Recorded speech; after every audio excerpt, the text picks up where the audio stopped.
O termo atenuação natural é usado para descrever a remediação passiva do solo. Ó, remediação passiva do solo. Então, o que é uma remediação passiva? Passiva é algo que você deixar acontecer.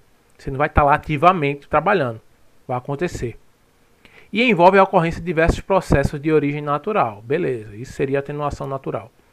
Alguns desses processos destroem, então isso é muito importante, ó, destroem fisicamente os contaminantes. Outros transferem os contaminantes de um local para outro ou os retém. Beleza? Então tem processo que destrói, tem processo que simplesmente muda o contaminante de um lugar para o outro ou simplesmente segura o contaminante. Considere 5 propostas em estudo para descontaminar um solo, todas caracterizadas como atenuação natural. Então vamos ver quais são, né? Proposta 1, diluição.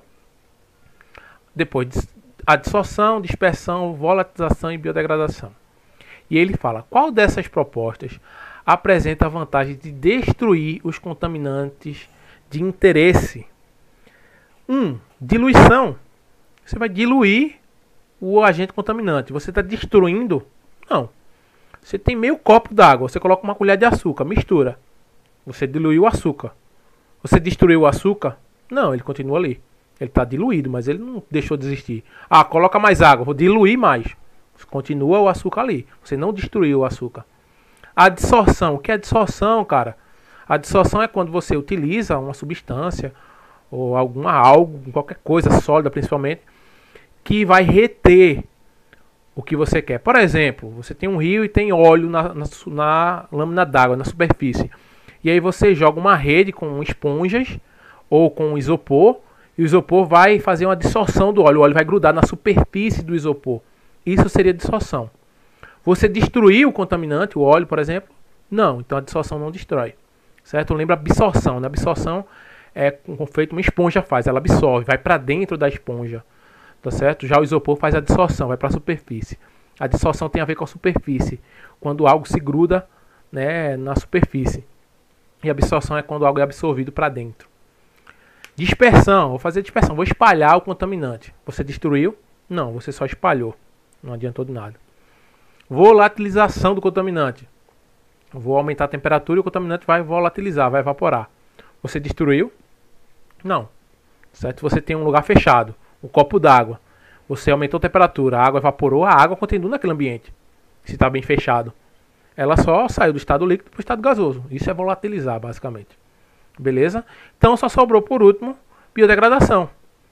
Lembre-se, uma remediação passiva é deixar acontecer. O que é biodegradação? É degradar um contaminante utilizando algo vivo, bio. Tá certo?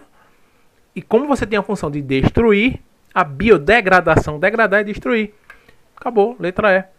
Por exemplo, utilizar bactérias ou deixar as bactérias no ambiente, se você detecta que é um determinado contaminante que pode ser destruído pelas bactérias, ou por protozoários, ou por fungos, seja o que for, eles vão consumir, eles vão metabolizar aquele contaminante e destruir, e isso é biodegradação. É uma das áreas da biologia que mais está crescendo, mais promete coisas, porque você projetar, você conseguir gerar novas cepas, novas bactérias, por exemplo, que conseguem degradar substância como plástico, petróleo, seja o que for, isso é fazer biodegradação. Beleza? Limpar, fazer uma limpeza do ambiente com seres vivos. Ok? Então, letra E. Outro exemplo, né? O plástico biodegradável. É um plástico que vai ter na sua composição moléculas que quando se forem parar na natureza, os micro-organismos da natureza conseguem se alimentar dessas moléculas e degradam o plástico biodegradável. Beleza?